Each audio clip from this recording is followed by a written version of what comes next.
난 그냥 질러. 왜냐하면 설령 죽어도 이제 목사가 은퇴까지 했는데 강대상에서 설교하다 죽으면 뭐 최고의 죽음이지 뭐. 여러분 너무 염려하지 마세요. 내가 여기서 죽으면 김영원 목사는 최고의 삶을 살다 간 사람이니까. 그래서 제가 막 소리도 지르고 그래요. 그래도 아직도 안 죽는 거는 내가 여기를 너무 감싸고 하나님의 손길이 늘 여기를 어루만지고 있음을 믿기 때문에 하나님이 그 믿음을 저버리지 않게 하기 위하여 지켜주시는 줄로 믿습니다. 아멘. 그래요. 여러분들도 찬양을 할 때에 그냥 부르지 말고 하나님 앞에 곡조 붙은 기도라 그러잖아. 기도하는 마음으로 하나님의 손길, 그 숨결 그 숨결을 이렇게 느끼면서 하나님을 찬양하시기를 바랍니다. 우리 교회 권사님 한 분이 이렇게 찬양을 해. 내 주를 가까이 하려 하면 박집사 김장 했어? 아직 안 했어? 아유 서리온대야 빨리 해야지. 십자가 진 같은 박집사 손 좋았어? 이렇게 부르면 안 돼. 찬양을요. 찬양은 하나님과 함께 호흡하는 거거든요. 하나님과 함께 호흡하며 찬양하게 될 때에 살아있는 믿음이 여러분들을 감싸게 될 줄로 믿습니다. 내가 오래전에 들은 얘기라 부흥회 때마다 이런 얘기 제가 잘 하는데 종로 2가 YMCA가 있고 중앙교회가 그 뒤편에 옛날엔 그게 한옥들 양반들이 살던 곳이래요. 근데 지금도 한옥들이 거기 남아있지요. 근데 지금은 이제 사람이 사는 곳이 아니라 이제 그 한옥들이 대개는 음식점들이요. 뭐 갈비탕, 제일 많은 게 순대집, 돼지 대가리 이렇게 웃고 있는 거 있잖아. 근데 그런 것들도 있고 뭐 설렁탕 집도 있고 그런 단일 품목의 음식점들이 거기 많이 있는데 1970년대에 꼬리곰탕을 잘하는 명소가 있었대요. 꼬리곰탕 맛집이 있었는데 그때 그게 얼마였냐면 보통 설렁탕이 2,000원, 3,000원 할 때 꼬리곰탕은 우리 보양식이라 그래서 1970년대, 80년대에는 꼬리곰탕이 굉장히 비쌌어요. 그래 얼마였냐? 8,000원. 그때 8,000원. 지금이랑 비슷한 거 아니에요? 근데 그때 얼마나 우리 뺏겨 먹었는지 알 수가 있지. 꼬리곰탕 장사들이 그거 이제 보양식이라 그래서 꼬리곰탕집 8,000원짜리 꼬리곰탕을 전문적으로 하는 집인데 아주 전국에서 이름이 났었답니다. 근데 그 주변에 하숙을 하는 꽁시어머니 하나 있었는데 이놈이 구두쇠라. 이놈은 어떤 놈이냐 그러면 그 직장도 그 중앙청 근방에 있는데 멀리 안 가는 까닭은 시내버스비가 아까워서 그쪽에서 이제 싸구려 하숙집에 걸어 다니느라고 있고 5,000원짜리 하나를 이렇게 넣고, 물론 그때는 5,000원짜리가 큰 돈이긴 했지, 지금으로 말하면 5만 원쯤 가치가 있는 거긴 했지만 5,000원짜리를 지갑에다 넣고 지금 7년 반째 안 쓰고 있는 거라. 이놈은 은행에 돈은 많아요. 그냥 꼬박꼬박 하숙비만 빼고는 다 은행에다 저축을 해서 돈은 많아. 근데 얼마나 구두쇠야, 그죠? 누가 아프다 그래서 꽃 한 송이 보내는 적도 없고 누구한테 커피 한 잔 사는 것도 없고 돈만 받으면 하숙비만 빼고 다 모으는 녀석이에요. 그러니까 비상금으로 5,000원 넣고 지금 7년 반째 지금 안 쓰고 있는 거지. 꼬리곰탕은 얼마야? 그거 계산을 좀 이따가 잘 해야 될 거야 아마. 근데 이 녀석이 평생 소원은 뭐냐면 그 시골에 있는 어머니도 야 꼬리곰탕이 몸에 좋다니까 꼬리곰탕을 가끔 먹어라. 자기도 꼬리곰탕 먹고 싶은 것이 소원이야. 근데 못 먹어. 왜? 멀마가 모자라? 그래, 그 계산 잘해야 돼요. 종로바닥을 왔다 갔다 하려면 그런 계산을 할 수 있어야지. 그렇지 않으면 다 옷 뺏기고 말아 그 사람들이. 그게 이제 소원을 못 이루는 거예요. 돈이 3,000원이 부족해요.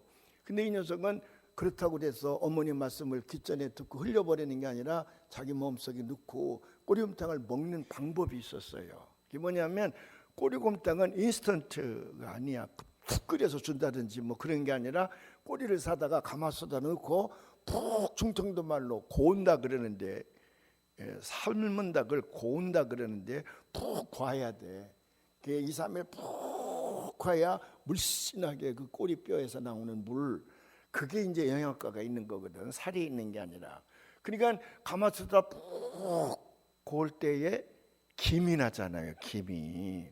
그 집 앞을 지나가면 꼬리곰탕 가마솥에다 끓이는 그런 김이 나니까 그 앞에 가서 이렇게 한번 김도 영양가는 있을 거니까 한 번 들여 마시고 먹은 걸로 간주를 하는 거예요, 늘. 근데 어느 날 또 몸이 허한 게 꼬리곰탕 또 먹고 싶은 생각이 난단 말이에요. 그래서 그날도 가서 한 그릇 자시려고 보니까 꼬리곰탕이 그 가마솥에 김이 납니다. 그래서 이렇게 들이마시고 있는데 뭐라고 붙어 있어 거기에. 그 가만히 읽어보니까 오늘은 주민의 날, 꼬리곰탕을 주민들에게 50% 세일해서 판다는 거야. 주민들에게 봉사하는 마음으로. 그럼 8,000원에 50%면 얼마? 40% 얼마가 남아? 1,000원이 남잖아. 그러니까 이게 7년 반, 적어도 7년 반 만에 자기 소원을 이루는 날이라 너무 기쁜 거예요. 하루 종일 이런 자식은 회사에 가서 발바닥에 땅이 안 닿는 거예요. 너무 좋아가지고. 다르스만 되면 나가서 뭘 먹을 수 있어? 꼬리곰탕을 먹을 수 있는 거라. 그래서 이제 5시가 되자마자 도시락 가발 들고 냅다 뛰어갔습니다. 근데 이게 웬일입니까? 평소에 꼬리곰탕을 싫어하는 사람들도 그날 50% 세일한다니까 줄을 서 있는데 거짓말 좀 못해서 500m는 서 있는 거라. 그렇게 손님들이 밀려오니까 그 집에서는 그날 다른 건 일체 안 팔고 꼬리곰탕만 파는 거예요.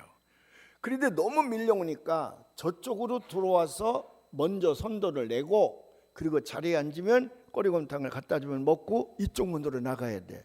그렇게 순환이 빨리빨리 되게 하기 위해서 이제 그렇게 하는 거라. 그 이 녀석도 뒤에 기다리고 있는 겁니다. 한 30분 40분 기다렸다가 자기 차례가 왔어요. 몇 년 만에 먹는 거라고? 7년 반 만에. 너무 흥분이 되는 거라. 그래서 지갑을 꺼내서 5,000원짜리를 꺼내는데 손이 덜덜덜 떨리지. 이게 몇 년 만에 쓰는 거야 이게. 여기 처녀들 많이 있는데 절대로 그런 놈한테 시집 가면 안 돼. 그건 평생 억대 거지로 사는 거예요 그거. 남자는 돈을 버는 재미로, 여자는 그 돈을 팍팍 쓰는 재미로 살아야 부부간의 조화가 잘 이루는 건데, 어떤 쪼랭이 남편들은 그냥 그걸 다 은행에다 넣어놓고 부인이 콩나물 값 좀 달라고 그래도 큰소리 막 치고 돈도 안 주면서 또 반찬 납부면 반찬 납부도 투정 부리는 못된 남편들이 강남에는 있어. 여기는 없는데 강남에는 있어. 그런 남자한테 시집가지 말아요.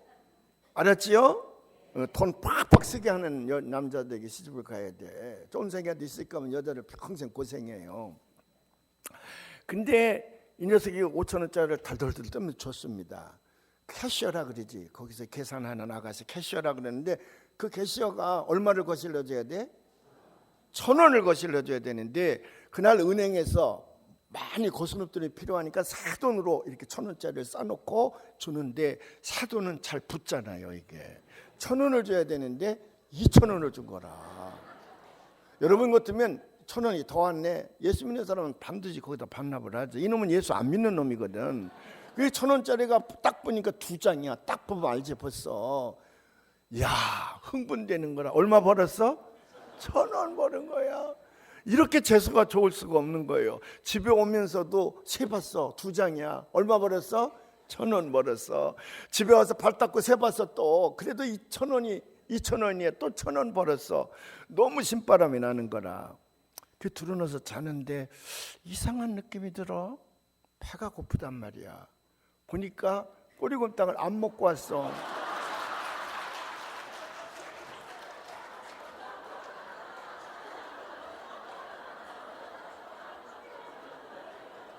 돈을 2,000원을 거스름 받았으면 앉아서 처먹고 나가야 되는데 1,000원 벌었다는 흥분이 앉아서 밥 먹는 걸 깜빡 잊어버린 거예요. 그리고 냅다 집으로 갔는데, 다시 가서 먹을 수 있어 없어?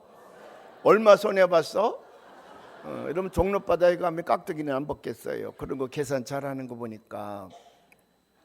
이게 실제로 있었던 일인지 나도 모르겠어. 내 친구한테 들은 얘기인데, 근데 그 이야기가 안 잊어버리는 거예요 제게. 그래, 이 등신 같은 녀석은 1,000원 번 줄 알았어. 흥분됐어요. 너무 기뻤어요. 근데 발 닦고 침대에 누워서 자려고 생각하니까 꼬리곰탕 먹는 걸 잊어버리고 온 거야. 그러니까 본질을 빼놓고 온 거예요. 그러니까 얼마 손해봤어?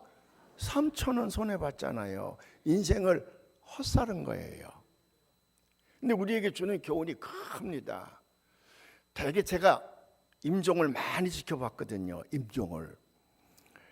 제가 가난하게 커서 좀 부자들, 공부도 많이 하고 그냥 돈도 많고 그런 사람들이 모여있는 교회를 하나님께서 주실 줄 알았더니 맨 가난하고 병들고 참 그 어려운 삶을 사는 사람들만 자꾸 주어서 하나님 앞에 몇 번 제가 대든 적이 있지. 하나님 이러시면 안 되죠.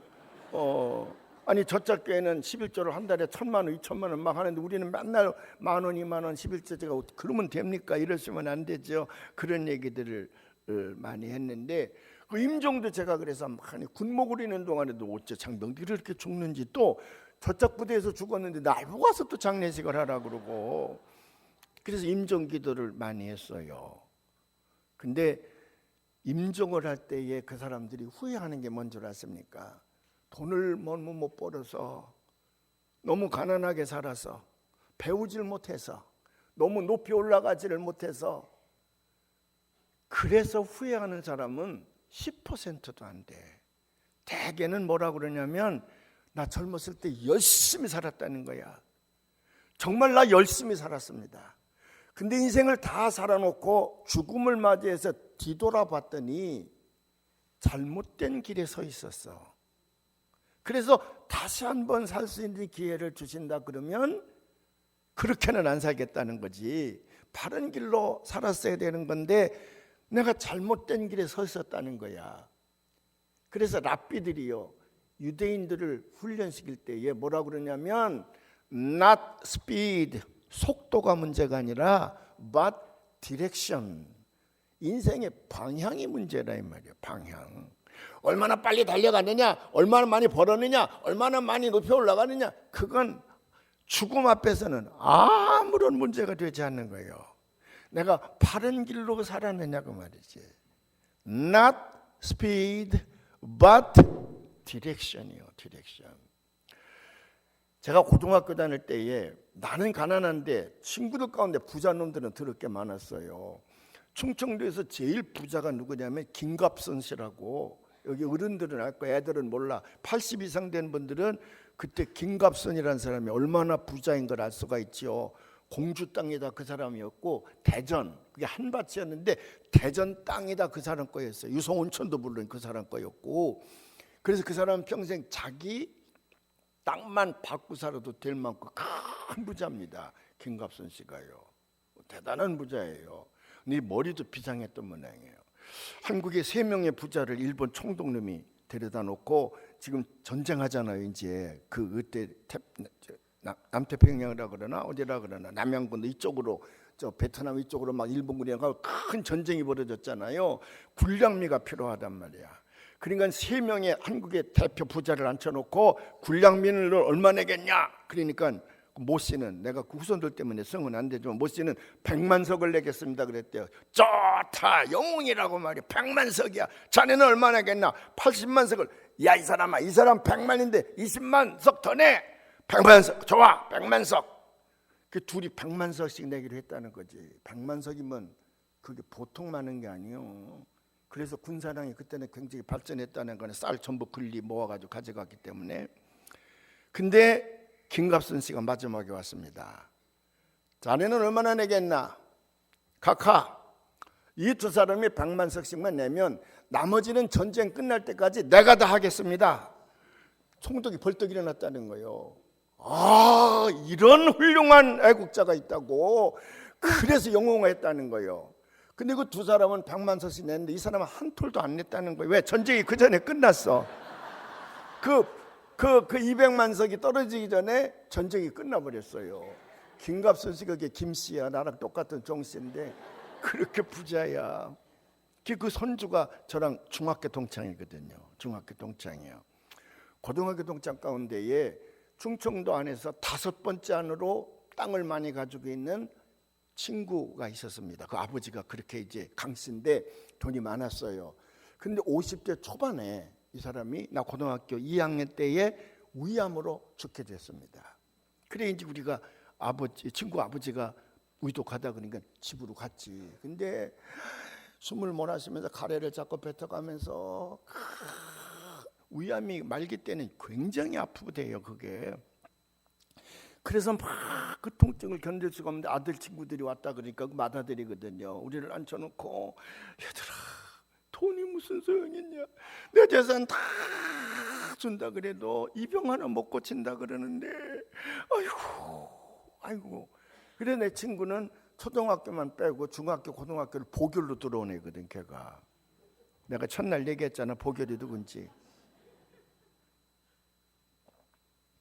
그러면서 하는 말이, 나는 만주 있을 때부터 돈을 많이 벌었는데, 만주 있을 때부터 지금도 자기는 내 땅만 받고 살아도 나는 충분한 돈을 가지고 있는데 그게 소용이 없다 이거예요. 왜? 이 위암을 고치지 못한다니 난 지금 죽어야 되잖아요.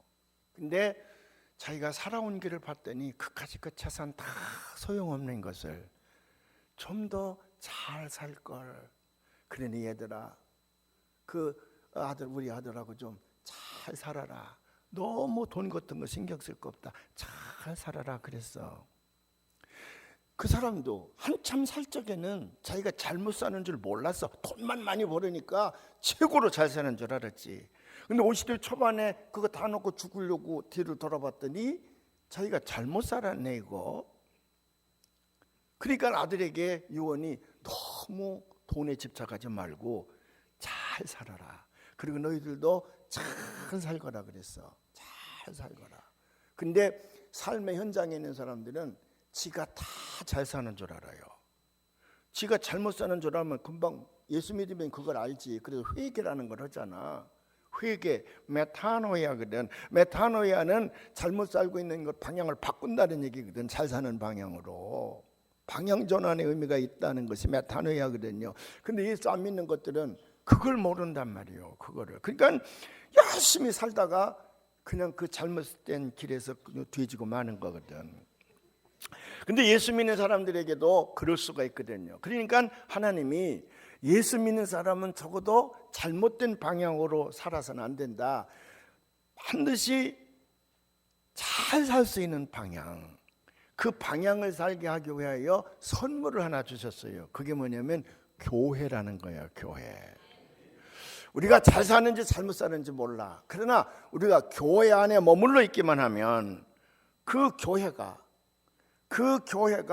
우리를 바른 길로 인도한단 말이죠. 그래서 담임 목사님이라는 분을 하나 이제 조종사로 놓고는, 그리고 그 담임 목사님과 더불어서 그 교회가 가는 그 안에 있기만 하면 나는 결코 후회하지 않은 인생을 살게 되는 줄로 믿습니다. 제가 공군에 가서 조종훈련을 조종사라는 거 알지? 내가 빨간 마우로 두르고 그거 할 뻔한 사람이에요. 근데 이제 중간에서 제가 다른 이 고막에 문제가 생겨서 비행훈련을 중간에 그만뒀는데, 그 제 친구들이 칼이나 아시아나에 기장들이 많이 있었습니다. 군대 동기생들이. 제주도에서 비행기 떨어졌을 때도 그 우리 동기생이었고, 그 다음에 김현희가 뭐 칼 폭파했나 그럴 때도 거기 부기장이 우리 이 동기생이었고 그랬어요. 그래서 제가 대한항공 아시아나 이렇게 타면 나는 돈 주고 2등석 3등석을 사본 적은 없지만, 내가 탁 타고 있으면 조종사 기장이 누구라고 아나운서한테가 탁 나오잖아요. 그럼 내 동기생이면 내가 그 스튜어디스에게 내가 여기 있다고 이렇게 보내면 금방 내려오지. 그래서 나를 조종석에 앉혀서 함께 가기도 하고 1회배도. 그 다음에 1등석에 가서 내가 얼마나 여러 번 탈 줄 몰라요. 기장에게는 1등석을 하나 주더라고. 그것뿐인 줄 아십니까? 우리 딸아이가 대학교 1학년 때 한국 갔다 가게 되는데 마침 우리 동기생이 기장이잖아요. 그래 내가 이제 조종실에 가서 얘기하는데 너 혼자 가니? 그래서 아니야 우리 딸이 동행해서 딸 올라오라 그래. 그래서 우리 딸을 데려다가 조종석에 딱 앉혀놓고, 자동 항법 장치로 비행기는 가는 거니까 조종석에 앉혀놓고 네가 한번 해봐라. 그래서 우리 딸이요 조종석에 앉아가지고 그거 한번 보고서는 세상에서 우리 아빠가 최고라고 그래서 그때는 그랬어. 그래서 조종석에 앉고 이런 얘기 저런 얘기 하고 가는데, 근데 LA 근방에 가니까 기압이 변화가 와가지고 이게 마이크를 딱 잡더니 승객 여러분, 지금 이제 기압의 변동으로 이 비행기가 많이 흔들린다 이거예요. 그러니까 자기 자리에 앉고 이거 안전벨트를 잘 매고 있으라고 그렇게 이제 그 경고 방송을 하더라고요. 그러니까 정말 비행기가 막 움직여요. 한 20분 이렇게 움직였습니다. 그러고 나서 다시 조용해졌어요. 그러더니 김 목사 이리 와봐. 자동 항복 장치로 이제 나침반처럼 생긴 게 딱 서울에서 이제 LA까지 딱 이게 돼 있는데 바늘이 조금 움직였어요. 이대로 가면 칠레 쪽으로 간다는 거야. 그때 조종사가 필요한 거예요. 그 레바를 돌리니까 이게 탁 선상에 왔어요. 이젠 뭐 눈 감고 있어도 LA에 무사히 착륙할 수가 있다는 거예요. 제가 그걸 보면서 이게 교회로구나. 하나님께서 심부름꾼으로 담임 목사를 잘 교육시켜서 교회를 이끌어 가도록 했지요. 그리고 그분이 성령님을 보내주셔서 이 교회를 잘 이끌어가게 되고 그 비행기 안에 타고만 있으면 LA까지 무사히 잘 도착을 한단 말이에요. 가장 안전한 장치는 교회입니다. 그래서 생명보험 100개, 1000개 드는 것보다 교회 안에 머물러서 일생을 마친다고 하는 것은 큰 축복이라니까요. 그래서 교회는요, 제가 뭐라고 번역을 하냐 그러면 교회는 the way to the blessing, 축복의 통로예요. 이 교회는 축복의 통로인 줄로 믿으시길 바랍니다. 가장 큰 선물이에요. 제가 이제 미국에서 목회를 제가 오래 했다 그랬잖아요. 알칸사스 쪽에 가서 이제 부흥회를 갔더니 그 담임 목사님이 여기 어디 구경할 때가 있는데 하루를 좀 시간을 내서 부흥회 끝나면 그 다음날 비행기 타고 가야 되는데 하루를 절 보고 이제 내서 구경 가자 그래요. 그게 어디냐면 아이젠하워 대통령의 기념 도서관이 있는 것입니다. 아이젠하워가 이제 그 시골 거기 사람이거든요. 그래 한국에서 마침 두 선배 목사님이 오고 그래서 우리 넷이 거기를 갔습니다. 갔더니 아이젠하워 기념 도서관이 큰 싹에 젖어서 그 시골에, 그래서 한쪽에는 내외분의 묘지가 대리석으로 쫙 돼 있고 이쪽에는 그 기념관, 그분이 2차 대전을 승리로 이끈 원수였었잖아, 연합군 사령관. 그래서 그때와 미국 대통령을 2번이나 했잖아요. 그래서 대통령 때 외국 원수들에게 받았던 선물들이 쫙 전시돼 있어요. 근데 한국도 그 사람이 왔더라고. 1950년에 한국도 왔는데 한국의 대통령이 선물을 줬는데 뭘 줬냐면 기가 막힌 걸 줬어. 신랑 신부 각시 옷을 입고 있는 거 있죠, 인형. 지금도 인사동에 가면 그게 있지, 왜 쪽두리 쓰고 이렇게 하고 거. 그걸 선물로 줬어, 신랑 신부를. 근데 50년대쯤 우리나라 그 염색 기술이라는 게 이게 열악했잖아요 그때. 근데 그때 줬을 적에는 아마 색동저고리가 근사했을 것이고 사모관대도 뚜렷했을 겁니다. 근데 거기다 오래 놔두니까 색깔이 다 바래가지고 그냥 보기만 해도 가난이 철저히 흘러. 그걸 가서 보는 순간에. 아니 그 선물을 주려면 이런 거를 준다든지 노쇠 같은 거 있잖아요, 구리 이런 걸로 만드는 걸, 그래 그게 천년만년 변하지가 않지. 도자기를 준다든지. 아니 글쎄 신랑 신부 그 인형을 줘가지고 그때는 멋있었을 거야 그게. 근데 지금은 색깔이 다 바래가지고 깨제제. 그래 그때 내가 화가 나가지고 사무실로 갔지. 지금은 한국의 염색술이 발달했고 이 모직 섬유업이 발달했기 때문에 이런 거 정말 잘 만든다. 그래서 가장 그 쟁이에게 그 문화재에게 내가 이걸 부탁을 해서 하나를 주되 이거 바꾸자 그랬어요. 너무 국격이 그게 말이 아니잖아. 아무리 6.25 뭐라 그래도 국격이. 그랬더니 그 사무장이 빙긋이 웃으면서 안 된대. 그건 그때 받은 선물이 가치가 있는 거지 새 걸로 갖다 놓는다고 그랬다니까. 지금도 가봐 거기 그냥 그거 있어. 아니 더럽게 창피해요 아주. 여러분들이 대통령이 되거들랑 외국 원수들에게 선물 줄 때 그런 거 주지 마. 그런 거 주지 말고 이런 거, 아니면 도자기, 우리 도자기 좋잖아요. 아니면 노쇠로 된 거 있잖아. 뭐 사슴을 만들어 준다든지 뭐 그래야지. 도자기 같은 건 천년 만년 가도 변하지도 않은데 이게 신랑각시가 뭐예요? 이게 신랑각시가. 거기 갔습니다. 그리고 2층은 도서관인데 뭐 거기서 책 하나만 딱 무슨 책을 구해달라 그러면 세계 어느 나라 책이든지 온다는 거야. 시설이 너무 잘 돼 있어요.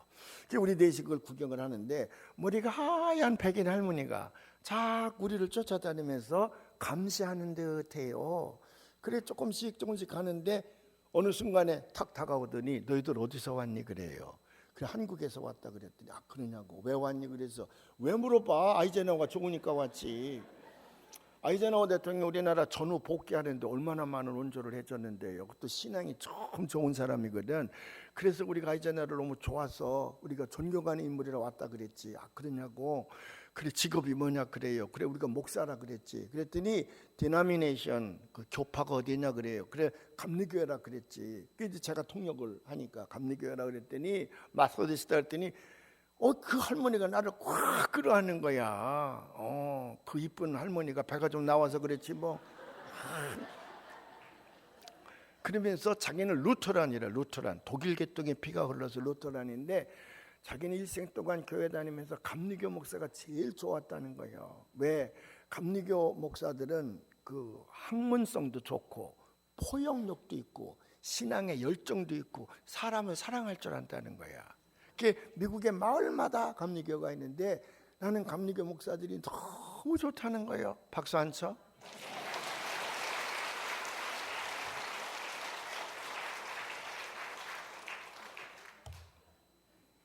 그러면서 내가 감리교 목사를 만나서 너무 좋다고. 자기는 은퇴한 후에 그 아이젠하워 기념도서관 자원봉사자래. 안내 자원봉사자래요. 그리고 이제 설명을 해주는 거예요. 그리고 다 끝난 다음에 너희들 다른 사람들에게 안 가는 건데 목사니까 내가 데려가려고 그러는데 한 곳에 다 따라가겠냐. 그래 어디냐 그랬더니 아이젠하워가 어렸을 때 다녔던 교회 거기를 가자. 여러분 아이젠하워 아버지 어머니는 철도 노조원 철도 노동자였습니다. 그 동부에서 서부로 이제 철도를 놓아갈 때에 가서 일하는 곡괭이 삽들고 철도를 놓는 노동자였습니다. 근데 신앙이 너무 좋아가지고 그 엄마는 아이젠하워 엄마는 일주일 내내 예배당에 와 살고 살림살을 다 하고 아버지는 맥가이버야. 직장만 끊으면 올라가지고 뭐 전기 뭐 수도 뭐 의자 교회 안에서 고장난 건 그 사람이 다 고치는 거예요. 이제 와서 봉사자로. 그렇게 교회 안에서 살았기 때문에 아이젠하워 형제들도 다 교회 안에서 살았어요. 그 교회 기둥이어서 가난하지만. 근데 아이젠하워는 공부도 굉장히 잘하고 신앙도 굉장히 좋아해요. 지금도 주일학교 선생들을 위한 예화집이라는 게 있습니다. 기독교 서점에 가면 거기에 보면 아이젠하워가 어렸을 때의 신앙생활에 예화가 제일 많아요. 이 미국인들 가운데에 어렸을 때 얼마나 기적과 같은 일들이 그에게 많이 벌어졌는지 몰라요. 다리를 자를 뻔했는데도 그가 밤새도록 기도해서 그 다리를 자르지 않아서 유권사관에 갈 수 있었다. 뭐 그런 얘기도 있는데 그가 고등학교를 끝나고 대학을 가는데 자기는 아이비리그를 가고 싶어. 하버드나 예일이나 이런 데 가고 싶은데 등록금이 워낙 비싼 데다가 이 사람은 찢어지게 가난하잖아요. 그러니까 아무리 공부를 잘해도 거기를 그때만 해도 장학금이 그렇게 많지 않으니까 갈 수가 없는 거라. 담임 목사도 그게 과제야. 이놈이 공부 잘하고 똑똑한데 아이비리그를 가서 미국을 이끌어가는 역사 인물이 되기를 원하는데 거기를 못 가잖아요. 돈이 없어서. 또 시골 교회라 교회에서 장학금을 줄 수도 없고. 그게 담임 목사님이 막 기도하는 중에 선뜻 하나님이 지혜를 주신 거야. 그게 뭐냐면 육군사관학교. 웨스트포인트를 가면 장교만 될 뿐만 아니라 아이비리그 나온 사람 못지않게 미국에서 활동할 수 있다는 지혜가 딱 떠오른 거예요. 그래 아이젠하워를 불러다가 웨스트포인트를 가거라. 거기는 4년 동안 국가가 장학금도 주고 나중에 네가 나오면 장군도 되고 또 이 미국을 이끌어간 리더도 될 수 있으니 웨스트포인트를 가라 그랬어요. 아이젠하워는 싫다 그랬어. 나는 죽어도 군인 학교는 안 갑니다. 저 하버드나 예일을 가고 싶습니다. 그러니까 이제 목사님이 어머니한테 얘기했어요. 어머니도 밤낮 눈물 짓고 기도하고 있는데 불가능하잖아. 하버드나 예일 가기는. 근데 담임 목사님이 기도하다 얻은 응답이잖아요. 그 아들을 꼭 끌어안고 우리는 평생 목사님 말씀에 순종하며 사는 가정이 아니냐. 목사님이 우리를 해하려고 그러겠니? 이건 하나님으로부터 받은 응답이라 그러니 너는 웨스트포인트를 가더라도 네가 원하는 사람이 될 거다. 걱정하지 말고 웨스턴포인트 가라고 그렇게 살살 달랬더니 마지막에 가겠다고 이제 육군사관학교를 시험 봐서 붙었습니다. 그래 이제 입학식에 가는데 그 글에 보면 온 동네가 다 울었다. 아이젠하워가 가기 싫은 웨스트포인트를 목사님 때문에 가면서요 울으니까 아빠 엄마도 울고 엄마도 울으니까 온 동네가 다 울었다는 거야. 온 동네가 아이젠하워 불쌍하다고 울었다는 거야. 근데 그가 웨스트포인트 1등으로 나오고 나중에 2차 대대 연합군 사령관이 돼서 히틀러 무찌르고요. 여러분 아이젠하워가 히틀러랑 그 노르만디 상륙작전 같은 거 하고 그럴 때에 아이젠하워가 독불장군이라는 소리를 들었습니다. 왜? 도저히 불가능한 작전 계획을 세워놓거든요. 그리고 밀어붙이니까 미국 국방성에서 가가지고 말이나 되냐 이건 안 되는 거다. 그래도 이 사람은 고집을 부리고 해서 모든 전투를 승리했습니다.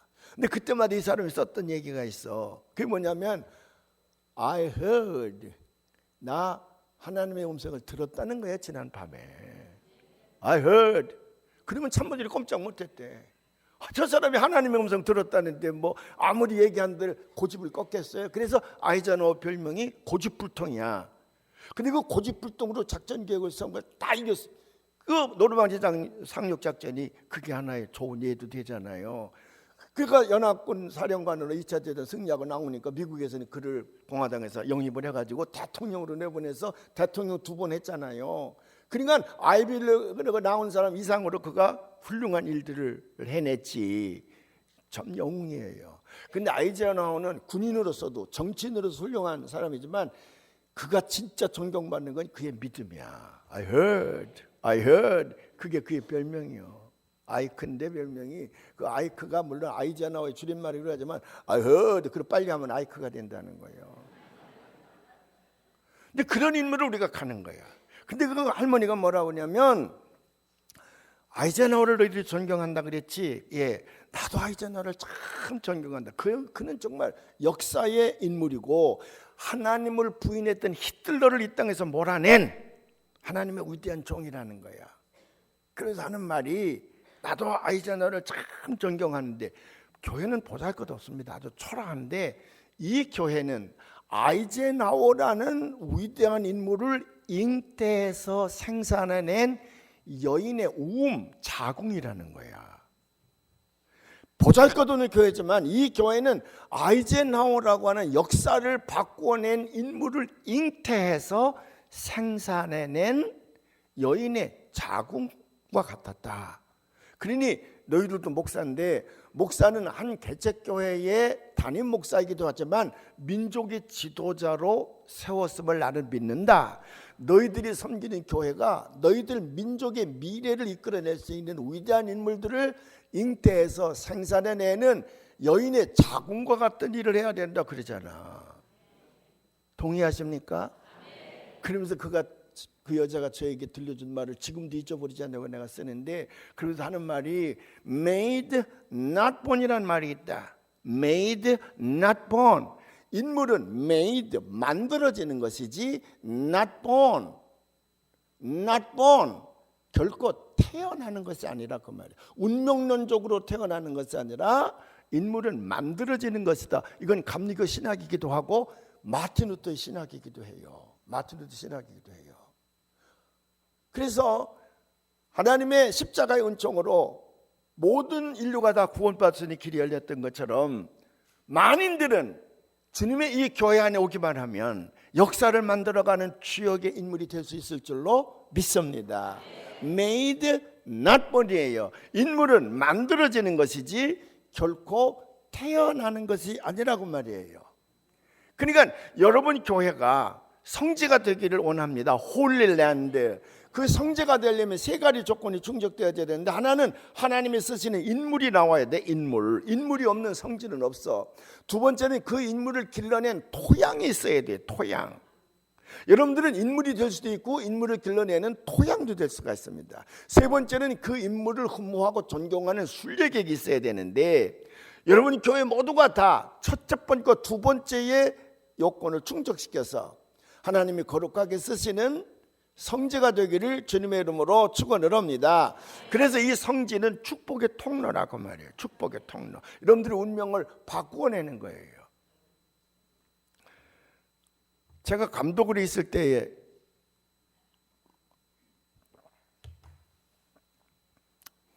세계에 흩어져 있는 선교사들을 제가 자주 찾아갔습니다. 모아놓고 교육도 시키고 또 맛있는 밥도 사주기도 하고 인류 호텔에 또 응원을 해놓으라고 인류 호텔에 또 초청을 해서 거기서 또 세미나도 열어주고 그런 일을 많이 했어요.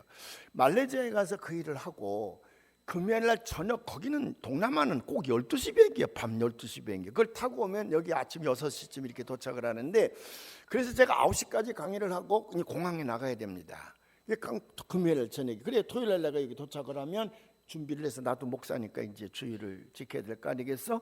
그래서 금요일 9시에 강의를 마치고 나왔는데 보통은 누가 나를 공항에다 데려다 주냐면 그 교회 부목사님이나 그 지역에서 제일 젊은 전도사님 또 선교사들이 나를 공항에다 데려다 주는데 그날은 좋은 차를 가지고 있는 권사 평신도가 기다리고 있다는 거. 아까 저녁 때부터 와서 감독님을 공항까지 모셔다 드리려고 사업을 전폐하고 와서 기다리고 있다는 거예요.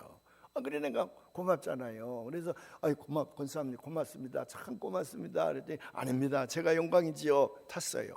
공항까지 1시간 20분쯤 걸려요.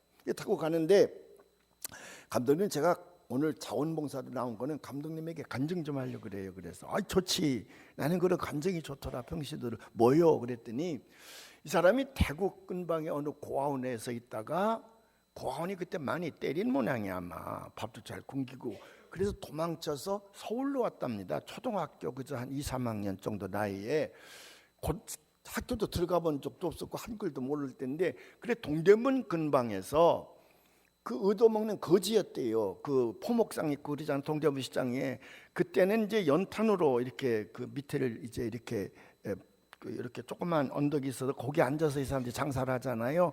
그 연탄으로 하니까 밤에도 그 뜨뜻하니까 이제 거기서 엎드려서 이제 잠자고 그러면서 얻어먹는 하루에 3끼를 얻어먹는 사람이었대요. 그렇게 이제 한 2년을 얻어먹고 또래들 몇 명을 얻어먹고 다니는데 권사님이 하나 그 포목점을 하는 권사님이 있었던 모양이 한 번은 부르더래요. 너희들 벌써 머리가 커지는데 언제까지 얻어먹는 거지로만 살래? 이제 스스로 돈을 벌어서 먹고 살 수 있는 길을 열어야 되지 않니? 그러더래요. 그래서 우리는 뭐 돈도 없고 기술도 없고 잘 것도 아무것도 없는데 얻어먹는 것밖에 다 있어요. 그랬더니 뭘 하나 꺼내주더래요. 구두통을 만들어요. 구두통. 구두 닦기 하는 거 있잖아. 이렇게 하는 거 삼각형으로 된 거. 하도 부자라 그런 거 본 적이 없는 모네. 구두통을 하나 줘가지고 이걸 가지고 구두 닦기를 하면 수입이 괜찮다. 여기 저 가게 하는 여기 사장님들 사모님들도 이렇게 구두 닦고 그러면 돈을 줄 테니 하라고. 우리 구두 닦아 본 적이 없다. 내 구두부터 먼저 닦으라고. 그래서 이제 그 사람의 구두를 열심히 닦아가지고 연습을 해가지고 옆집에 가서 제가 구두 닦아드릴게요. 닦아주면 돈을 줬대요. 이제 그놈을 그렇게 하면서 2-3명이 올려다니면서 구두 닦기로 돈을 벌면서 이제 크는 거야. 그 중학교 1학년, 2학년, 3학년쯤 나이 됐을 때에 누군가가 저 동대문 교회, 동대문 감리교 거기 있었거든요. 동대문 감리교에 가면 야학을 하는데 서울대학교, 연대, 서강대, 성균관대 학생들이 밤에 고대생 거기 학교가 다 있잖아요. 그 대학생들이 밤에 와서 야학을 아이들에게 공부를 가르치는데 누구나 와서 공부를 가르치면 학용품도 주고 뭐 공짜로 공부를 한다는데 거기를 가자고 그러더래요. 가보니까 이쁜 여학생들과 남학생들이 뭐 학용품도 사다 주고 막 진짜 선생님들보다 더 열심히 하는 거지. 이 사람은 기독청정들이니까 그렇게 열심히 가르치더래요. 그래서 중학교 3학년 나이에 한글을 배우기 시작을 한 거기 가서. 그래서 열심히 거기 가서 이제 한 거예요. 공부를 한 거예요. 공부를 하고 있는데 고등학교 한 2, 3학년쯤 됐을 때에 나이가 이제 한 3, 4년 지났을 때에 목요일 저녁마다 장기천 목사님이라는 분이 감독님이 그때 담임 목사님인데 그분이 성경을 가르쳤대요. 성경을. 근데 하루는 이 양반이 여러분 성경은 배워서 아는 게 아니라 믿어야 되는 겁니다. 우리 이 교회는 주일날이면 아침 10시에 여러분 또래들이 중고등학생 모여서 예배를 드립니다. 그래서 예수를 믿는 그런 공동체를 이루고 있는데 여기서 성경만 배우지 말고 주일날 일하지 말고 와서 그 아이들과 함께 예배를 드리면 그 학생들이 여러분을 따뜻하게 잘 대해줄 거라고. 그래서 배운 성경을 이제 믿어야 되지 않냐고 여러분들이 다 예수 믿기를 바란다고 그러더래요. 한 4, 5년 다니고 난 다음에 장기천 목사님이 그 얘기를 하더라는 거야. 여러분 장기천 목사님이 4, 5년 동안에 성경만 냅다 가르치다가 그때서 처음 얘기했겠어요? 아니야. 매 목요일마다 얘기했어. 성경 가르치면서 주일날 오라고. 근데 얘들에게는 그건 안 들렸어. 지금 가이자 거기 배우고 더하기 서 빼기 배우고 나중에 조금 더 가니까 영어 ABCD 배우고 하는데 그런 거 정신을 팔렸지 성경 같은 건 뭐 귀에 들어오지도 않았고 단어도 더럽게 어렵잖아. 느부갓네살 이게 말이 안 되지 이런 게. 그러다가 어느 날 그게 들린 거야. 그게 매주 이랬는데 안 들리다가 들린 거예요. 여러분 제가 목회 45년 했다 그랬잖아요. 미치고 환장할 때가 한두 번이 아니었어. 그런 경우가 많았는데 그 중에 하나가 뭔지 아십니까? 이제 강사님이 오셨네. 강사님이 오셔가지고 이제 설교를 하는데 마침 10월 마지막 주일이라 예를 들면 강사님 와서 마틴 루터가 1517년에 위텐베르크 그 성당 정원에다가 95개 정을 내걸고 천주교를 향하여 종교 개혁을 부르짖었습니다. 그런 설교를 했어. 가고 나서 점심을 먹는데 장로님이 그러니까 마틴 루터가 천주교 신부였는데 그분이 종교 개혁을 통해서 천주교를 잘못됐다 하고 개신교를 만들었단 말이죠. 그래요. 그랬더니 내가 예수를 40몇 년 믿었는데 처음 들었네. 그래. 아니 그 하마다 담임 목사님이 마틴 루터에서 한두 번 내가 그거 한두 번 얘기했냐고 말이요. 그랬는데 그걸 처음 들었다는 거야. 이게 그럼 나는 뭐예요? 나는 그래 그때마다 미치고 환장하는 거예요. 이거 언젠가는 한번 구약이 39권이고 신약이 27권 합해서 66권이라는 거 아시죠? 아멘 아멘 그랬어. 점심 먹는데 어느 권사님이 그러니까 구약과 신약을 합치면 그게 66권이요. 그랬다 했더니 나 처음 들었네 오늘. 미치고 환장하는 거야. 이거 미치고 환장하는 거야. 그래서 그때는 제가 너무 화가 났어요. 담임 목사 연맥이는 거 아니야 이거. 근데 늙으니까 이해가 돼. 왜?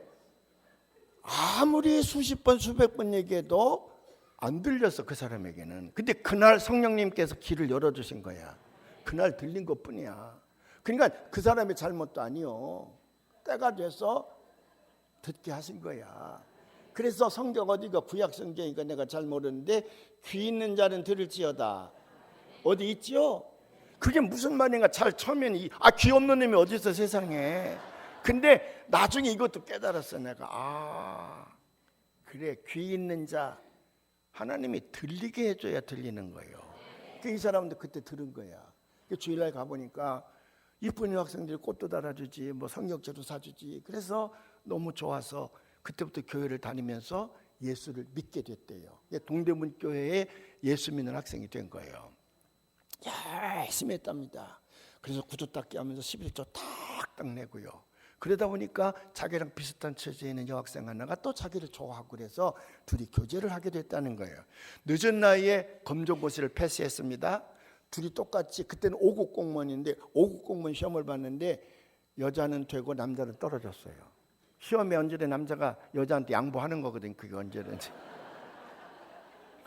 그래서 여자는 서울시청에 발령을 났고 자기는 또 재수를 해야 되는데 곰곰이 생각하면 내가 공부를 좀 더 해야 되겠는데 돈이 있어 뭐가 있어. 그래야 또 장가도 들고 여자랑 그래야 되는데 그래서 고민하는데 교회 어느 장로님이 대만에 자주 가는 분인데 대만에 가면 기술대학이라는 게 있는데 낮에는 그 회사에서 일을 하고 저녁에는 대학과정 공과대학이지 기술대학 과정이 있는데 가난한 사람들이 공부하기엔 딱 좋다 그러더래요.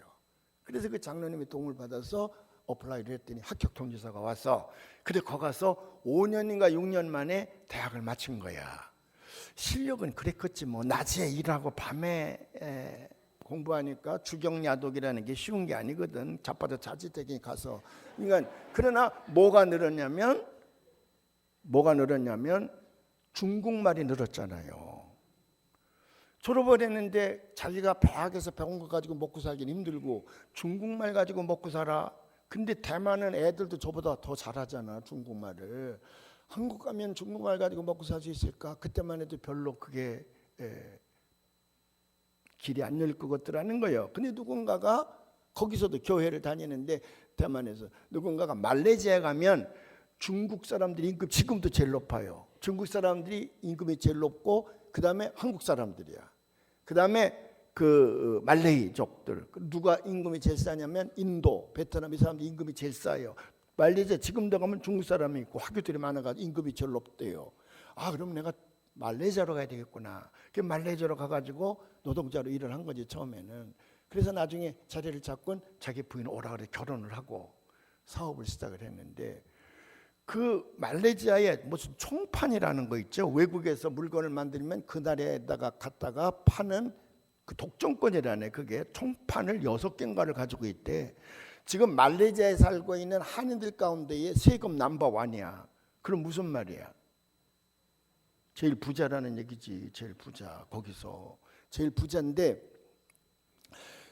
그래서 이제 딸 둘을 낳는데 돈도 있고 그러니까 이제 외국인 그 학교에다 걔들을 보냈는데 새벽기도에 특별 새벽기도에 열심히 나가는데 자꾸 무슨 교회가 이제 자기가 땅을 4억을 지으려고 땅을 하나 사놨는데 교회가 새벽기도 하고 그러는데 새벽기도꾼들이 기도 공동 제목관데 우리도 우리의 교회를 짓자 뭐 그런 게 자꾸 이제 새벽기도 나오는데 자꾸 새벽기도에 가면 이상한 음성이 들리는 거야. 네 땅을 네 회사를 먼저 짓지 말고 예배당부터 내 집부터 먼저 되지 않느냐 그런 생각이 자꾸 나더라는 거예요. 여러분 새벽기도 조심해야 돼. 그래가지고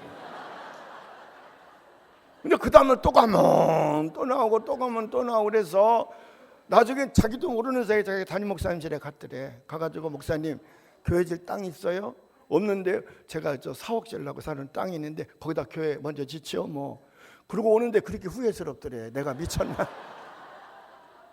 근데 거기다 교회를 짓고 자기는 다른 땅을 사는데 지금보다 몇 배 좋은 땅을 하나님 주셔서 4억을 줬다 그래요.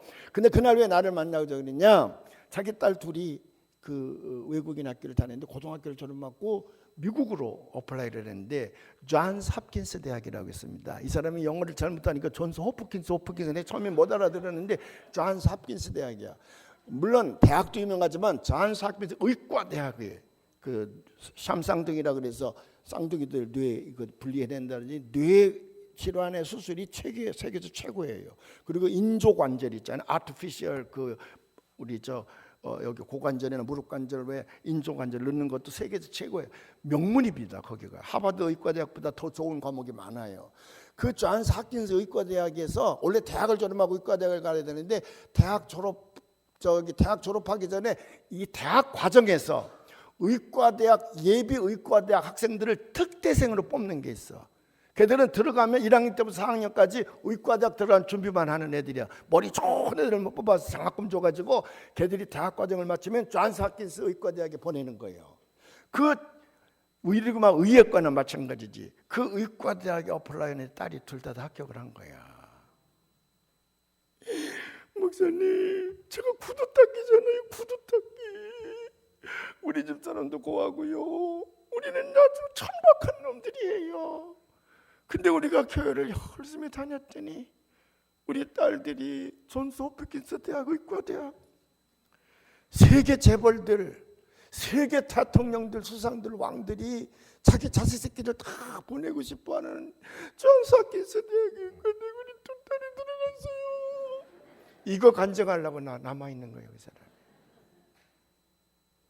동대문 교회는 구두 닦기 하나를 데려다가 이렇게 훌륭한 인재를 만들어냈습니다. 그래서 교회는요 축복의 통로라니까요. 근데 이 교회란 말이 구약에서는 두 가지 의미가 있습니다. 두 가지가 뭐냐면 그 카할이란 말이 있고 예다란 말이 있는데 카할은 누군가 불러내서 모여있는 사람들이야. 예다는 자기에게 은혜를 준 사람이 너무 은혜 준 분이 너무 고마워서 그분을 찬양하고 예배하기 위해서 자기들이 모인 공동체야. 비슷한 공동체도 똑같이 쓰여지는 말이지만은 이니셔티브가 달라. 카할은 누군가가 불러냈어. 예다는 자기들이 모여서 감사해서. 그것이 신약에 와서는 바뀌어 카할은 에클레시아라는 말로 바뀌어요. 예다는 시나고게라는 말로 바뀌어. 우리말로는 카할, 에클레시아는 교회이고 예다, 시나고게는 회당이란 말로 바뀌는 거예요. 거기서 유대교와 기독교가 갈라지는 겁니다. 우리는 카할, 에클레시아, the church 오는 거예요. 뭐가 다르냐? 교회는 하나님이 불러낸 사람들이 모이는 거야. 그러니까 여러분 오늘 여기 온 거, 여러분 교회 다니는 거 다 누가 하신 거냐면 하나님이 불러낸 거야. 그러니까 하나님이 불러낸 사람들을 막을 자가 없어. 우리가 전도할 때에 잘못 쓰는 단어가 있습니다. 담배 시급 피는 놈한테 야 임마 담배 끊고 교회 와 임마. 노름하는 놈한테 노름 끊고 좀 교회 좀 와라. 술 처먹는 놈은 술 끊고 교회 좀 와라. 마약하는 놈은 마약 끊고 교회 와라. 그런데 그건 잘못된 전도 방법이야. 우리가 하는 일은 오라, 아무나 오라. 하나님이 너를 찾고 있지 않느냐. 그래서 전도하면 그 마음속에 가야겠다고 생각하게 하시는 이는 성령님이야. 우리는 문을 두드리고 있으면 성령님께서 그를 사로잡는다 이 말이야. 그러니까 담배 펴도 좋다, 살인자도 좋다, 강간하는 사람도 좋다, 술주정뱅이도 좋다, 마약쟁이도 좋다. 오라, 누구든지 오라. 왜? 하나님이 너희를 부르신다는 거야. 그래서 하나님이 너희를 부르시니까 오라. 오기만 하면, 교회로 오기만 하면 그를 바꿔주시는 이는 누구냐 그러면 하나님이야. 하나님. 전도할 때 말을 잘 써야 돼. 담배 끊고 교회. 그럼 못 와 평생 그거. 담배는 누가 주는 건데? 마귀가 주는 건데 마귀가 그걸 놓겠나? 담배 피워도 좋다. 그래서 잘만 하면요. 제가 첫날 얘기했잖아. 우리 선생님한테 제가 술을 한 잔 잘 따라드렸더니 그 다음 주부터 교회 다니셨다고. 담배 시건 피는 놈도 굴뚝이 콧구멍이 굴뚝이 돼도 일단 예배당에다 갖다 놓기만 하면 고쳐주시는 하나님이야. 그의 운명을 바뀌어주셔. 그래서 우리는 교회까지 인도만 하면 그를 구원해 주시는 이는 하나님이야. 그래서 하나님이 그를 구원시켜. 그래서 교회는 하나님이 불러내서 구원받은 자들의 공동체예요. 그리고 그 구원받은 자들 속에 누가 역사하냐면 세 번째로 성령님이 역사하는 거야. 이 교회는 성령님이 역사하는 거예요. 성령님이 어떻게 모이는 사람을 역사하느냐? 첫 번째는 praise the Lord. 하나님을 높이고 그 말이야. 하나님께 예배하고 하나님을 찬양하고 그 말이거든. 워십이라는 말과 찬양이라는 말은 같은 말이에요. 그래서 워십팀이라 그러지. 우리 찬양팀을 워십팀이라 그랬는데 그건 찬양팀이라는 말이거든.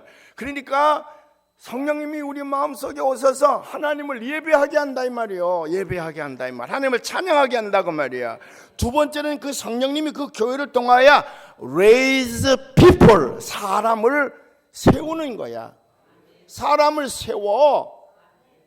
그래서 병든 놈에게는 하나님께서 건강의 축복을 주신다 그 말이에요. 천박한 자에게는 존귀한 삶을 살게 만들어 주신다 그 말이야. 구두닦이 소년을 키우셔서 그 딸들을 존스 홉킨스 의과대학에 집어넣으시는 하나님이야. 신분을 바꿔주시는 하나님이야. 성령님 하시는 일은 교회를 통하여 하나님을 높이고 praise the Lord, 사람을 세운다. raise people이에요. 근데 하나님을 높이는데 가장 근본적인 예배지, 예배. 그래서 우리는 감리교는 예배를 정의하게 될 때에, 제가 예배학자거든요.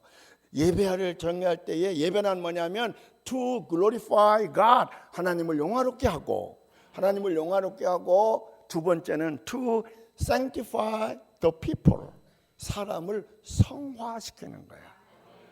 예배를 한 번 본 사람이나 두 번 본 사람이나 다 똑같을 것 같아도 달라요. 왜? 성화는 급진적으로 일어나는 것이 아니라 그레주얼리, 점진적으로 이루어지는 거예요. 콩나물 시루에다가 물을 보면 물이 다 빠지는 것 같지만 콩나물이 자라고 있듯이 하나님 앞에 예배를 자꾸 드리면 들을수록 우리 몸과 영혼이 성화되어지는 줄로 믿습니다. 웨슬리 목사님은 그래서 기독자의 완전의 단계까지 이르렀을 때에 우리는 영화로운 몸을 가지고 천국에 간다 그랬거든. 예배가 중요해, 예배가. 그래서 여러분들이 교회에 와서 예배를 잘 드려야 돼요. 성수주일, 그게 기독교 신앙의 기본이고, 그리고 공예배를 만들어 놨을 때 교회가 공예배를 담임 목사님과 교회 지도자들이 공예배 수요일 저녁이라든지 새벽기도라든지 속개배라든지 이런 공예배를 만들어 놨을 때에 부지런히 참여해야 됩니다. 그래서 우리 몸과 영혼이 성화되어진다 그 말이요. 예배를 등한히 여기는 자는 사탄의 종밖에 안 되는 거예요. 그래서 예배를 정성껏 보는데 예배에는 이상하게요. 성경을 다 뒤져봐도 예배 순서는 없어요.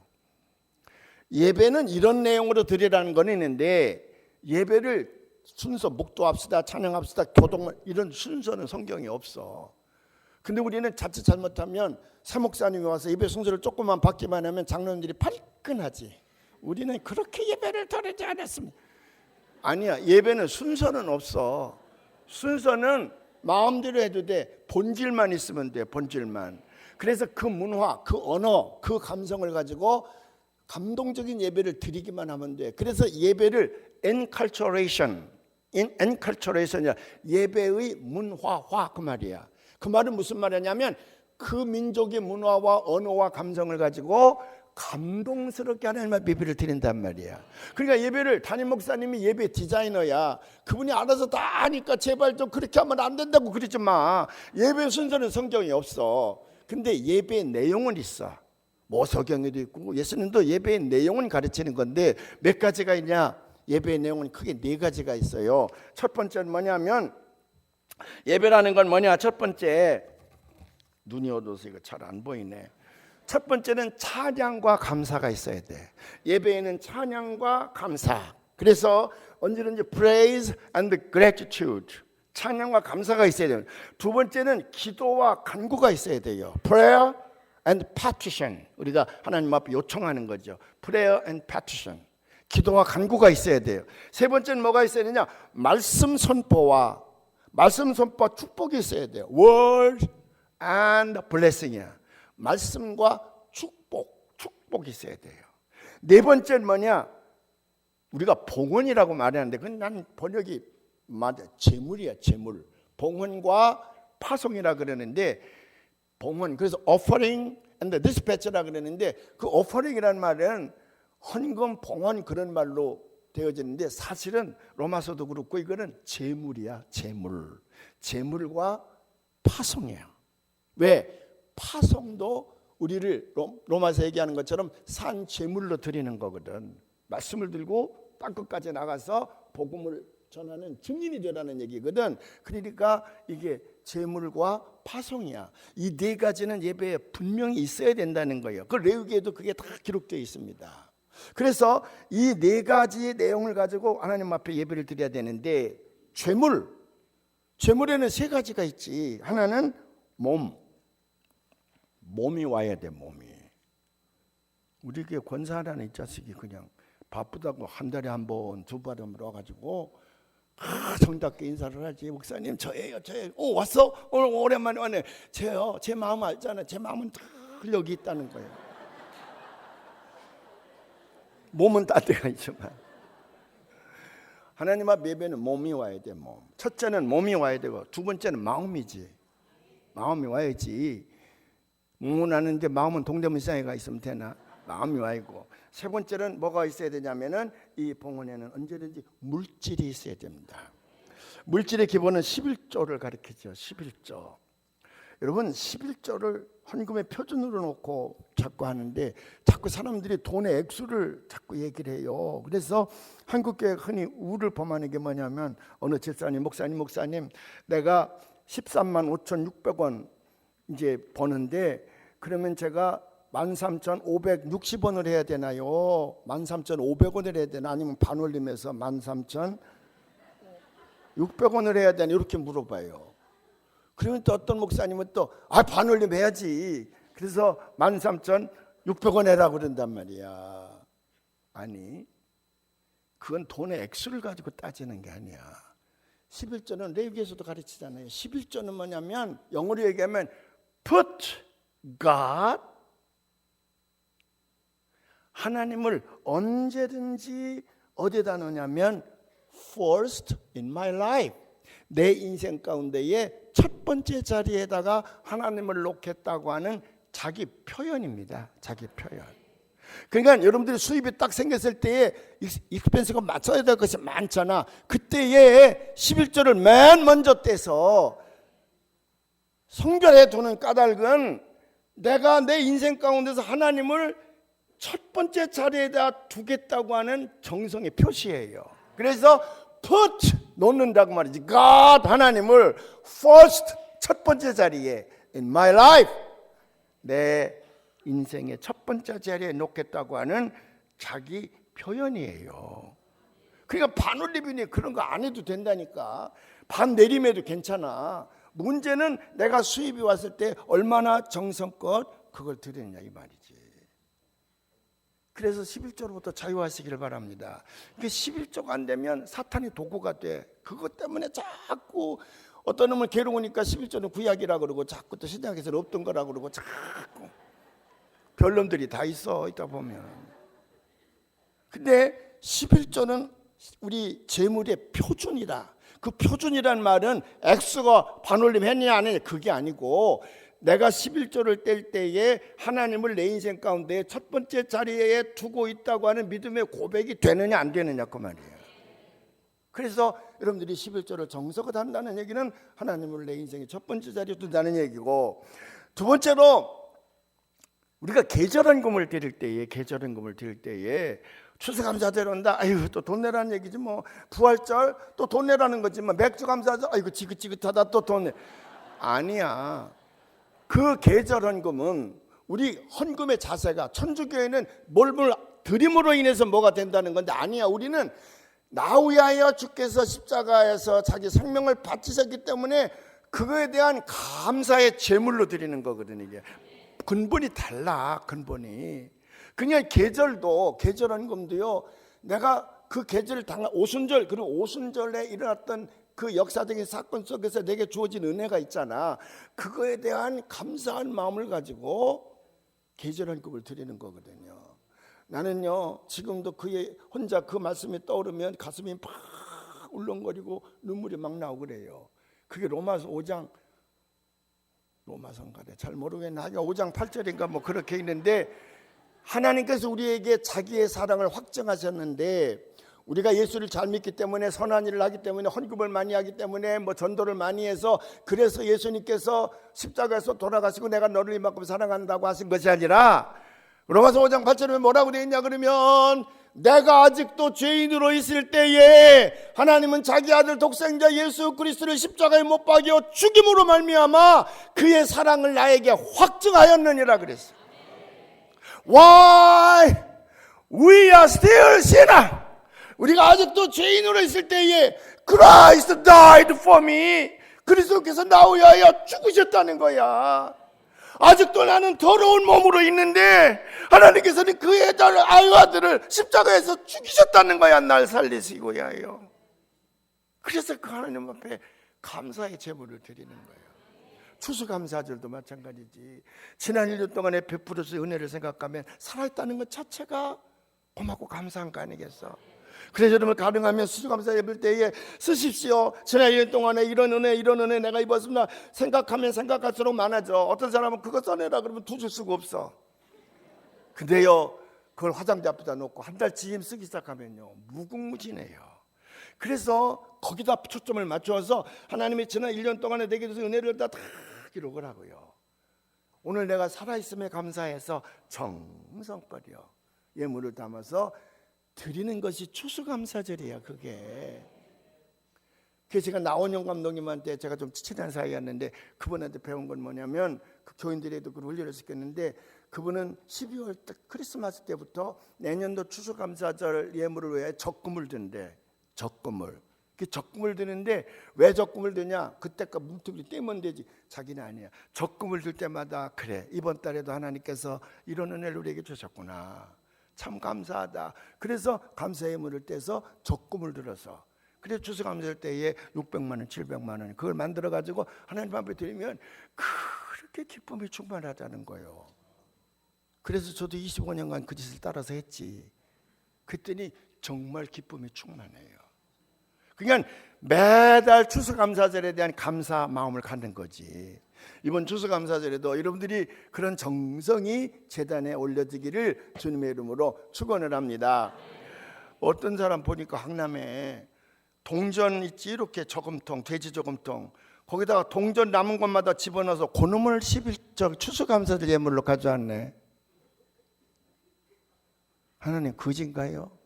쓰다 남은 동전 거기다가 이렇게 넣어서 따가락거리며 그거 2만 원 3만 원 들고 그리고 교회에다 추수감사를 예물로 드려요. 하나님이 돈이 없어서 드리라는 건 아니잖아. 물론 교회 예산에 많은 양을 차지하고 있지만 하나님이 진정으로 원하는 것은 감사에 대한 정성이야. 금년에 정성을 하시기를 주님의 이름으로 축원을 합니다. 또 하나는요, 교회 운영비를 쓸 때에 장로님들이 흔히 이제 범하는 우인데, 이게 이제 장로님들이 무슨 일을 하냐면은 부서장이 됐잖아요. 선교부장, 뭐 관리부장 이렇게 되면 부원들이 예산만 있다 오세요. 예산만 있다 오세요. 그래가지고 예산 편성을 할 때 여기는 청동 광주지방은 절대로 그런 게 없지만 저 강남지방 같은 데 가면 그런 게 있는데, 장로님들이 마치 자기 부서 예산을 많이 따오면 실력 있는 장로님으로 평가받는 것처럼 눈을 부릅뜨고 예산 나누기 작전을 해요. 여러분, 예산은요, 미국 교회들도 다 그래요. 보수적인 복음적인 예산은 담임 목사님의 목회의 비전이 내년에 뭐냐 이 말이야. 담임 목사님의 목회의 비전을 이루기 위하여 교회 전체 예산이 그 방향으로 투입되는 거야. 그래서 그 임원회라는 게 있고 다 있지. 담임 목사님 목회의 비전을 딱 발표를 하잖아요. 연말이 되면. 그러면 그걸 위해서 우리가 어떻게, 각 부서는 어떻게 활동을 해야 될 건가. 그래서 그쪽으로 예산을 집중적으로 드는 거지. 그게 무슨 왜 이렇게 시간이 빨리 가냐. 근데 예산 편성할 적에도 담임 목사님 목회 비전을 따라서 진짜 하나님의 선교 사역을 위하여 잘 거룩하게 쓰여질 때에 기적이 나타나는 줄로 믿습니다. 두 번째로 매우 중요한 것이 있는데, 이거 시간이 없어서 까지만 하고 마치겠습니다. 두 번째는 뭐냐면, 아까 말씀드린 것처럼 교회는 사람을 세우는 곳이라 그랬잖아요. 심판하는 곳이 아닙니다. 심판하는 곳, 사람을 세우는 것이. 그래서 교회 분위기는 언제든지 긍정적인 분위기가 됩니다. 사람을 살려내는 분위기가 돼야 된다고 말이에요.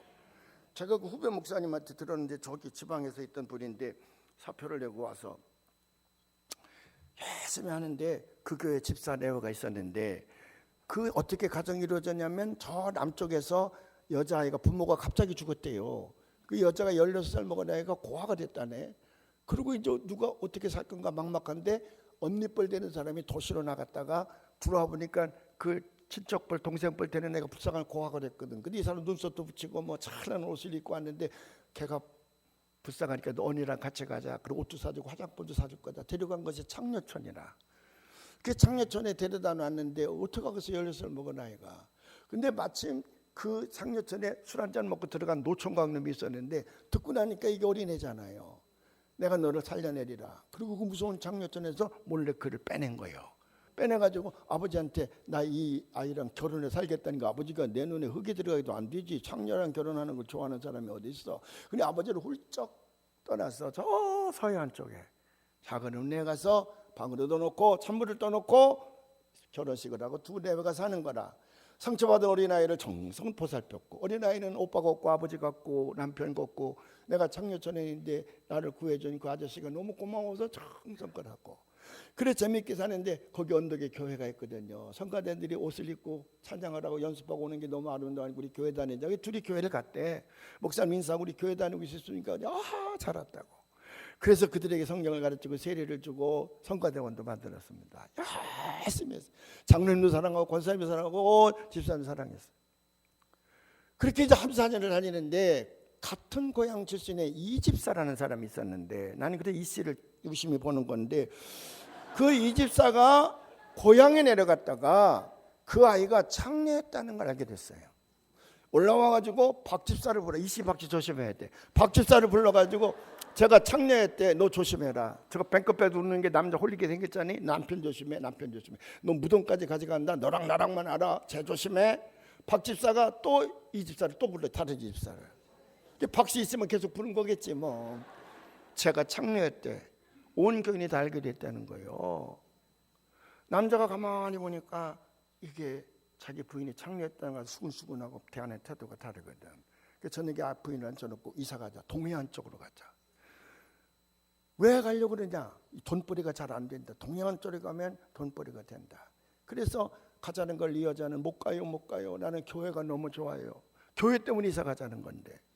그래서 못 간다고 자꾸 그러니까 어떡하겠어. 사실대로 얘기해 줬지. 네가 청년했다는 걸 알고 모든 교회 너를 경계하니 우리는 가야 된다. 그러니까 교회가 우리를 안 받아주면 동해 안으로 간들 우리가 살 수 있겠냐고 너무 슬피 울어서 잘 살려놓고, 그리고 부인이 좋아하는 과일을 사러 나갔다가 와봤더니 그 부인이 유서를 써놓고 농약을 먹고 자살을 했어요.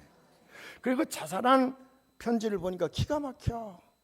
오직 교회가 하나의 희망이었는데 교회가 나를 버리면 이 사람 어디 간들 살 수 있겠는가. 그러니 아저씨요 아버지요 당신이 나 그냥 버리고 세상가들어 살아라고 편지를 써놓고 죽은 거라. 그러니 이 남자가 목사님에게 편지를 썼어요. 이래서 우리는 같이 갑니다. 세상 어디 간들 우리 내외를 받을 때가 있겠습니까? 그리고 부인이 먹던 농약을 먹고 자살을 한 거예요. 그게 아침에 가보니까 둘이 그렇게 자살을 했거든. 유서를 보고 목사님이 통곡했대요. 공동묘지 가서 파고선 둘을 함께 묻으면서 그 묘지를 밟으면서 목사님이 이렇게 기도했대. 하나님, 내가 양을 기르는 줄 알았더니 양을 잡아먹는 이리만을 기르고 있었군요. 그렇게 기도하고 그날부로 사표를 내고 올라왔다는 거지. 여러분, 교회가 양을 잡아먹는 이리가 되어서는 되겠습니까? 교회는요, 어떤 사람이든지 와야 됩니다. 예수의 이름으로 그들이 세례를 받고 구원하실 일은 하나님이 하시는 거야. 우리는 결코 심판을 해서는 안 된다고 말이요. 우리는 가끔 그런 얘기하지. 김일성이는 용서가 돼도 저 여성계장은 용서할 수가 없어.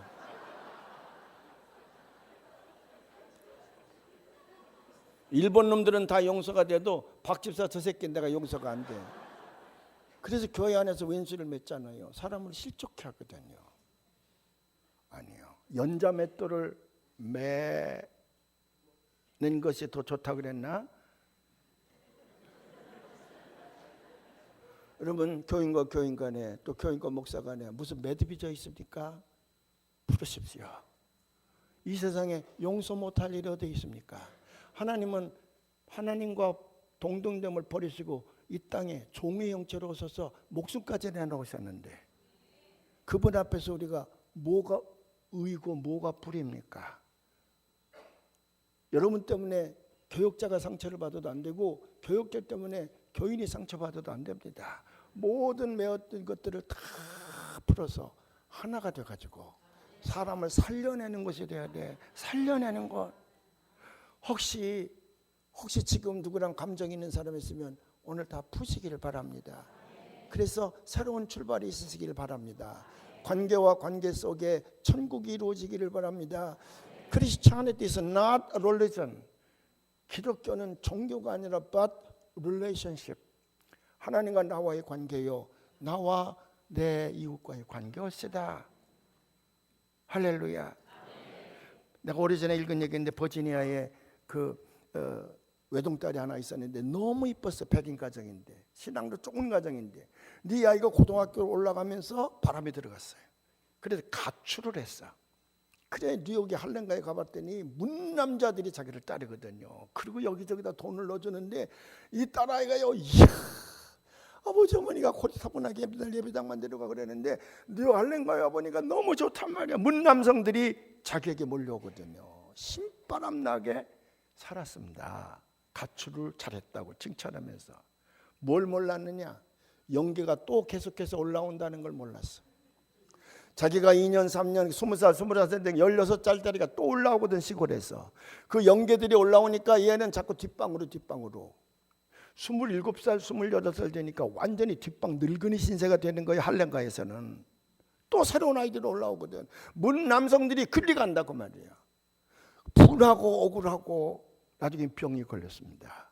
병원에 갔더니 종합병원들이 다 와 있어. 문 남자들을 접했더니 온몸에 몹쓸병은 다 왔어. 썩어가고 있어요. 고칠 수가 없다 그러는 거라. 그래서 병원 문을 나와서 전봇대에 기대고 서 있는데 자기 그림자가 이렇게 있는데 그림자가 썩어가더라는 거예요. 아, 내가 죽겠구나. 그래 하숙방에 와가지고 아버지에게 편지를 씁니다. 아버지, 저를 용서해 주십시오.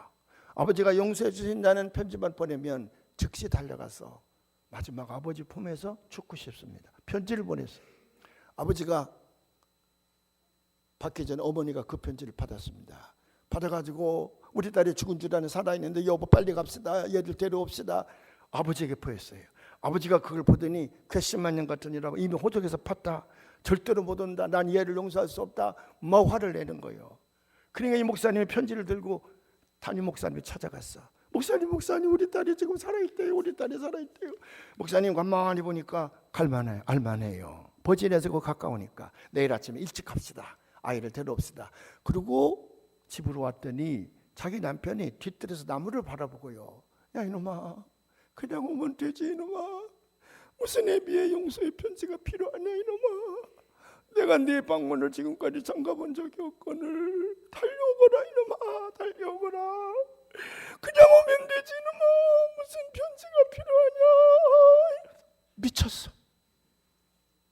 그래서 그 아내가요, 우리 남편이 그게 아니로구나.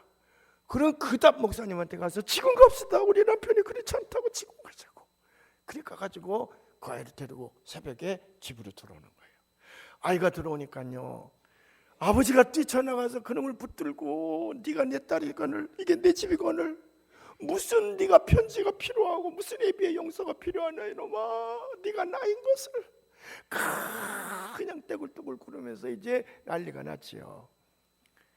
그러고 나서 애가 병들어 다 죽어가니까 어머니가 우리 교회 가서 하나님 앞에 예배하고 회개하고 하나님 맞을 준비를 하자. 교회 가서 앞에 가서 기도를 합니다. 하나님, 우리 딸이 왔습니다. 저의 더러운 죄를 용서해 달라고. 딸도 또 기도를 합니다. 교인들이 알았어요. 교인들이 몰려들기 시작하는 거예요. 딸이 돌아왔음을 고맙다고. 교인들이 일체 밥을 먹지 아니하고 쭉 교회에 앉아서요, 하나님 감사합니다. 우리 딸을 살려 감사. 온 교인이 두 모녀를 위해서 기도하는 거예요. 그렇게 좋아하면서요. 보통 사람들 같으면 야, 너 성병에 걸리고 못된 년인데 나가! 그랬을 것인데 그게 난 그랬어요. 다 왔어. 누군가가 그때 막 나온 찬송가를 불렀습니다. 그때 막 나온 복음성가였는데 그 복음성가가 뭐냐 그러면 289장입니다. 주 예수 내 맘에 들어와 계신 후 변하여 새 사람 되고. 우리 한번 불러볼까요? 주 예수 내 맘에 들어와 계신 후 변하여 새 사람 되고, 멀미도 가라도 장빛을 찾음도 주 예수 내 맘에 오신 주 예수 내 맘에 오신 주 예수 내 맘에 오신 멀미도 내 맘에 들어와 넘치는 주 예수 내 맘에 오신 2절입니다. 주 예수 내 맘에 들어와 계신 후 망령된 행실을 끊고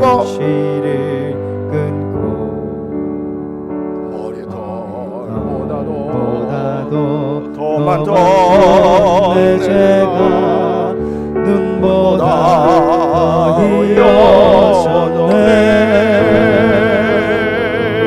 주 예수 내 맘에 오신 주 예수 내 맘에 오신 내 맘에 기쁨이 넘치는 주 예수 내 맘에 오신. 머리털보다도 더 많던 못된 행실이 주 예수 오셔서 다 용서해 주셨다는 이 복음성가를 듣고요, 거기 있는 사람들이 자기 가슴을 쳐가며 나 같은 여를 하나님께서 살려주시고 여기까지 내주셨으니까. 아니, 이 딸을 나무라는 게 아니라 자기들의 가슴을 치면서 회개하는 걸 보고 이 딸아이가 용기가 생겼습니다. 그래서 이 두 모녀가요, 이 찬송 하나를 듣고 미국 안에 600만 명을 회개시켰다는 거야.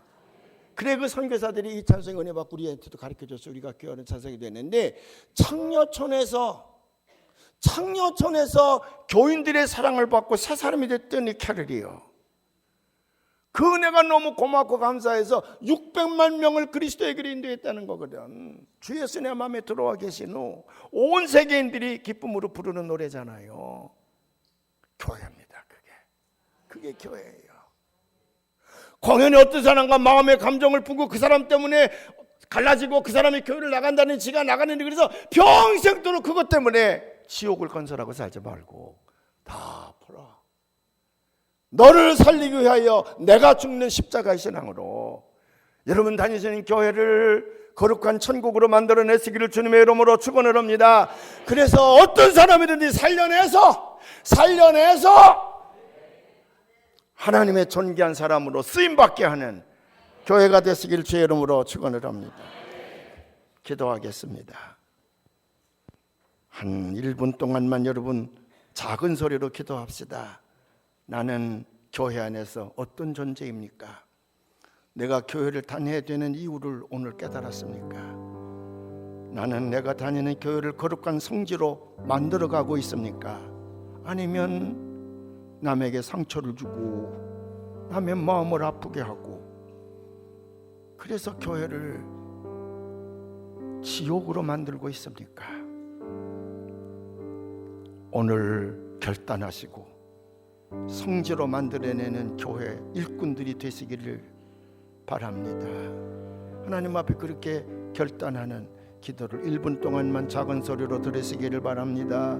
사랑하시는 아버지 하나님이여, 감사합니다. 오늘도 말씀을 통하여 교회가 얼마나 소중한 것임을 깨닫게 하고 교회가 가는 길을 저희들이 깨닫게 해주셨으니, 내가 그 교회를 하나님의 거룩한 천국으로 만들어내고 하나님을 찬양하고 사람을 세워내는 교회로 만들어내는 지역이 되게 하여 주시옵소서.